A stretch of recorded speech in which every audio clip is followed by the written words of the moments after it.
नमस्ते मित्रों, मेरे चैनल सुगम दर्शन विद हिना सी व्यास में आप सभी का हार्दिक स्वागत है। एक बहुत ही खास बात, मेरे पिछले वीडियो को लाइक करने के लिए, शेयर करने के लिए और सब्सक्राइब करने के लिए और आप सभी के ढेर सारे प्यार के लिए आप सभी का बहुत बहुत धन्यवाद। तो दोस्तों, आज मैं आपको जहां ले जाने वाली हूं वो जगह राजस्थान राज्य के बांसवाड़ा जिले के मोटा गांव में स्थित श्री गुड़ी रणछोड़ राय मंदिर की है। श्री गुड़ी रणछोड़ राय मंदिर माही नदी के किनारे है और ये बहुत ही अद्भुत, प्राचीन, एक एंशिएंट और देव गदाधर श्री विष्णु भगवान का मंदिर है। यहाँ आकर आपके मन को बहुत शांति मिलेगी। तो चलिए एक इस जगह की एक झलक लेते हैं।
तो हम लोग आ चुके हैं श्री गुड़ी रणछोड़ राय मंदिर के परिसर में। और सबसे पहले मैं आपको ये बताना चाहूँगा कि इस मंदिर का नाम गुड़ी रणछोड़ राय कैसे पड़ा। प्राचीन समय में इस जगह पर गुड़ी नाम का एक नगर था। यहाँ हर वर्ग के लोग रहते थे, परंतु किसी प्राकृतिक आपदा या भूकंप के कारण पूरा नगर धरती में धंस गया और कालांतर में यहाँ आसपास में नए नए गांव बनते गए। परंतु इतना सब कुछ होने के बाद भी मंदिर की मूर्तियाँ जमीन में नहीं दबी और ऊपर की सतह पर रह गई। बाद में विस्थापित लोगों के द्वारा भगवान की इन मूर्तियों की पूजा की जाने लगी और चूंकि यहाँ पर गुड़ी नगर था, इसीलिए उस गुड़ी नाम के नगर के नाम पर इन्हें गुड़ी रणछोड़ राय कहा जाने लगा। यह भी कहा जाता है कि मंदिर में स्थित भगवान कृष्ण, बलदेव एवं लक्ष्मी जी की मूर्तियां जिसकी स्थानिक लोग पूजा किया करते थे, तब एक बार मध्य प्रदेश के धार के राजा भोजराज उत्तर के राज्यों में भ्रमण के लिए निकले थे और भाग्यवश उन्होंने इस स्थान पर विश्राम करने का विचार किया। तब उन्होंने यहाँ के लोगों की इन सुंदर मूर्तियों की पूजा करते देखा तो उनके मन में यह विचार आया कि क्यों न इन्हें मैं धार ले जाकर भगवान का भव्य मंदिर बनवाऊं। लेकिन भगवान कृष्ण ने राजा को सपने में दर्शन देकर कहा कि हे राजन, आप इन मूर्तियों को धार मत ले जाओ, क्योंकि आप तो यहाँ दर्शन करने आ सकते हैं, लेकिन यहाँ के लोग इतनी दूर आकर दर्शन नहीं कर सकते, इसलिए आप यहीं पर मंदिर का निर्माण करवाएं। सपने में राजा भोज को यह भी बताया कि आप पास के गांव से कमल के फूल और इन मूर्तियों को तोल कर देखोगे तो 2 फूल भारी होंगे। मूर्ति भले ही वजनी हो, लेकिन वह हल्की हो जाएगी। यदि मूर्ति का भार ज्यादा हुआ तो निसंकोच इन मूर्तियों को धार ले जा सकते हैं। राजा को सपने पर विश्वास नहीं हुआ, इसलिए सपने की सत्यता परखने के लिए अपने सैनिकों से कहा कि नदी के उस पार गांव में जाकर कमल लाकर इन मूर्तियों का वजन करवाएं। सुबह राजा ने सबको यह बात बताई एवं कमल मंगवाए और इन मूर्तियों का वजन किया, जिसमें फूल भारी हुआ एवं मूर्तियां हल्की हुई। इससे प्रभावित होकर राजा ने अपने मंत्रियों को नदी के किनारे मंदिर बनाने का आदेश दिया। साथ ही राजा ने नीलकंठ महादेव मंदिर बनाने का भी आदेश दिया। इस आधार पर भगवान महादेव, साक्षी चार भुजा और श्री रणछोड़ राय के मंदिरों का निर्माण करवाया। इसका निर्माण अनुमानित विक्रम संवत 1128 से 1131 के बीच हो सकता है, यानी अभी विक्रम संवत 2078 चल रहा है, तो ये लगभग 950 वर्ष पुराना कहा जा सकता है। परंतु सही अंदाज़ा लगाना इसलिए मुश्किल है क्योंकि मंदिर में जो कलाकृतियाँ बनी हुई हैं वे खजुराहो, मड़वा महल, जगदीश मंदिर, उदयपुर की जैसी हैं, जिससे ये 8वीं से 12वीं शताब्दी का होना प्रतीत होता है। तो दोस्तों, श्री गुड़ी रणछोड़राय मंदिर की और जानकारी के लिए हम बात करेंगे यहाँ के मुख्य पंडित शर्मा जी से कि ये मंदिर कब बना, कैसे बना और आगे की जानकारी हमें शर्मा जी देंगे। तो शर्मा जी, आप बताइए इस मंदिर का इतिहास कितना पुराना है?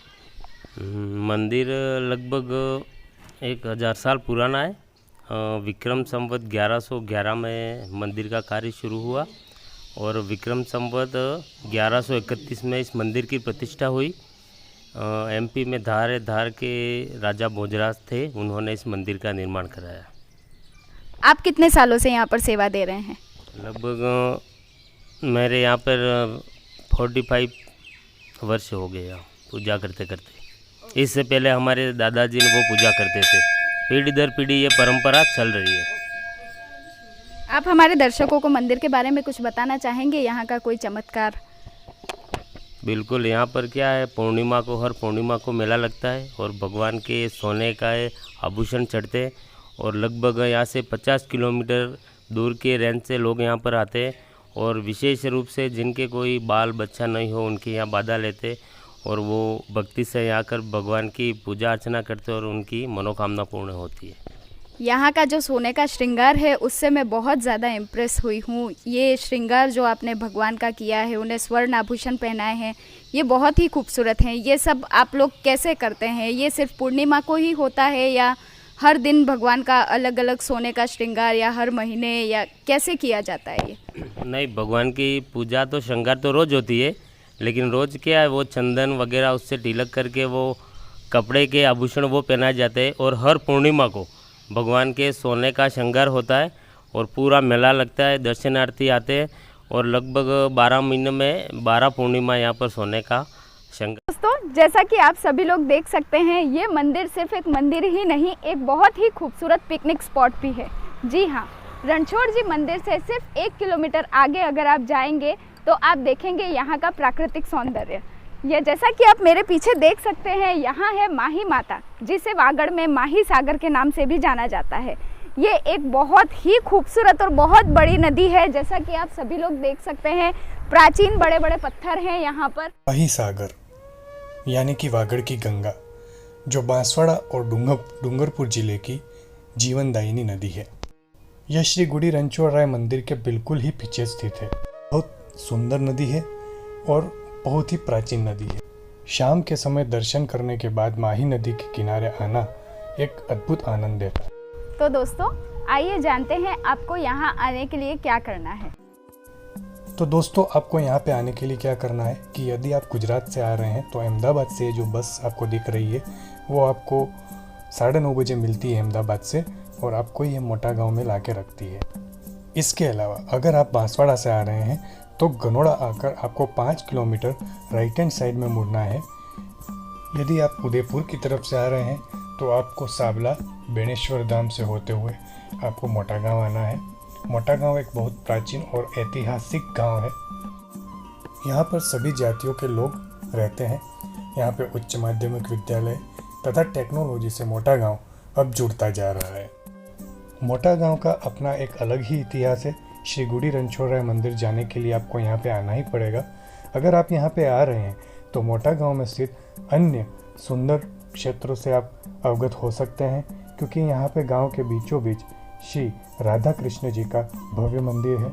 इसके अलावा नीलकंठ महादेव जी का मंदिर है जो कि तालाब पे स्थित है और मोटा गांव में श्री गुड़ी पार्श्वनाथ का प्राचीन जैन मंदिर भी है। तो आप यहाँ पे आके इन सभी का आनंद ले सकते हैं, इन सभी का अनुभव प्राप्त कर सकते हैं।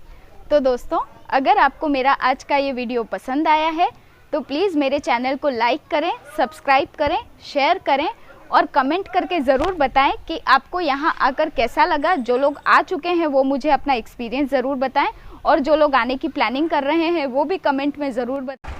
तो दोस्तों, मेरे साथ बने रहने के लिए आप सभी का बहुत बहुत धन्यवाद। मिलते हैं ऐसे ही खूबसूरत विषय को लेकर अगले वीडियो में।